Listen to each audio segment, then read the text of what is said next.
Então, o que que é a base da metodologia Captar?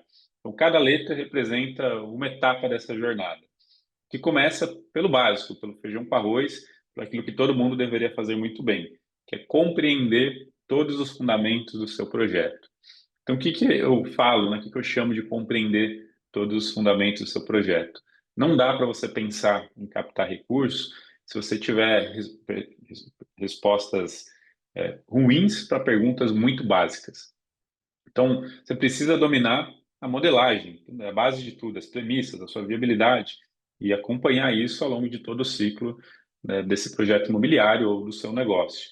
Então, dominar o seu projeto passa por ter clareza de qual que é o ponto forte dele, qual que é o ponto fraco, por que agora, por que com você, qual que é o VGV total, qual que é o custo desse projeto, qual que é a sua exposição máxima, qual que é a sua margem desalavancada, qual que é a sua margem com alavancagem, qual que é a sua TIR desse projeto, qual que é a TIR do investidor em cada um desses stacks, quanto que você pode pagar, né, em juros, né, em remuneração para o seu investidor de crédito, quanto que você pode ceder em equity, sobra dinheiro, não sobra dinheiro, é o básico do básico, mas que eu diria que pelo menos 70% de com quem eu converso não consegue responder a todas essas perguntas na primeira interação.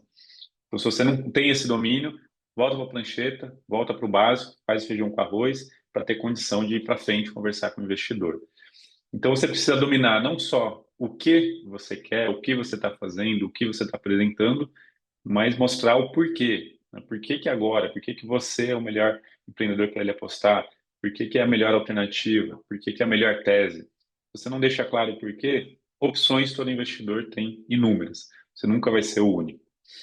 Em geral, né, nessa etapa, você precisa conseguir compreender como você está posicionado nos principais três riscos que todo mundo vai buscar observar na largada sobre o teu projeto, que é o risco da demanda, né, risco de preço, de praça, de produto, se tem interesse, se alguém realmente vai consumir aquilo, o risco de custo, né, o quanto você pode estourar, pode perder margem, o quanto você tem domínio realmente do que você está fazendo, do que você precisa de recursos, e o risco de você, né, o risco empreendedor, qual é o seu histórico, qual é o tipo de projeto que você já fez, quanto você conhece a região, o que que você realmente domina, e ao longo da jornada, isso tem que deixar de ser apenas um pitch, uma planilha, uma premissa, uma viabilidade, para virar fato, para virar dado.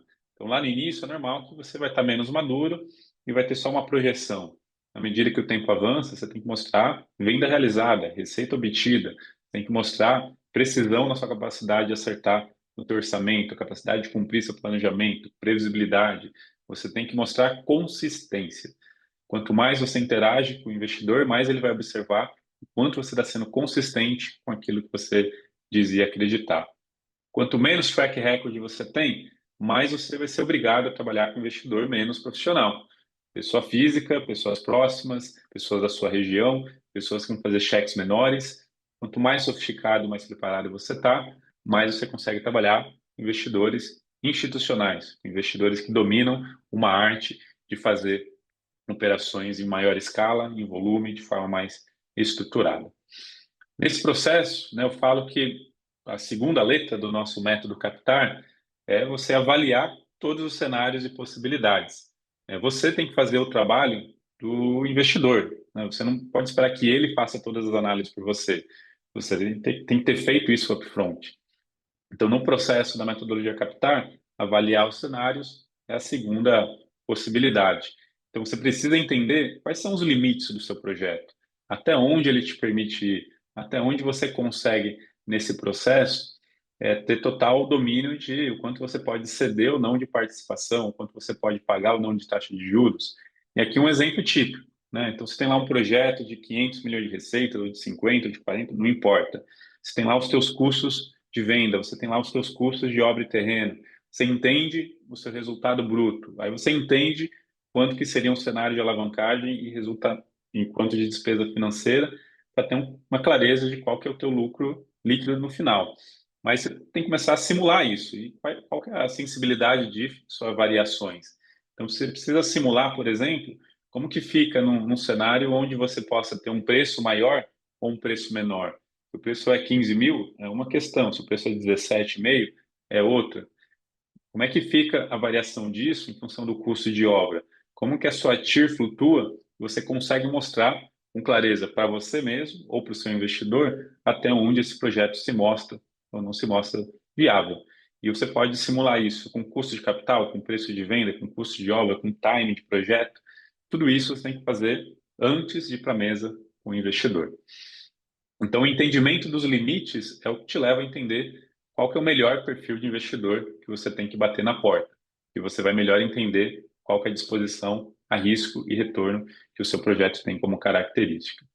A verdade é que nesse trâmite, a demanda, né, de capital, você tem que estar sempre pensando o que faz sentido para que tipo de investidor. Não é apresentar qualquer coisa para todo mundo. Então, imagina que você tem lá uma demanda de equity, ou uma demanda para um capital ponte, ou um plano empresário.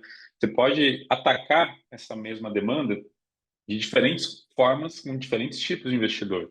Então, imagina que, pelo menos 4 cenários aqui que eu listei. Você pode pensar em resolver o equity com investidor pessoa física, pode fazer um capital ponte com um fundo de crédito, pode fazer um plano empresário com um banco que você tem relacionamento, ou você pode resolver uma parte disso com pessoa física e todo o restante com um único fundo de crédito, ou pode resolver tudo isso com um único banco, ou pode resolver toda a primeira parte com um fundo de desenvolvimento e a última parte com um banco. Tudo isso depende de qual que é a característica do seu projeto.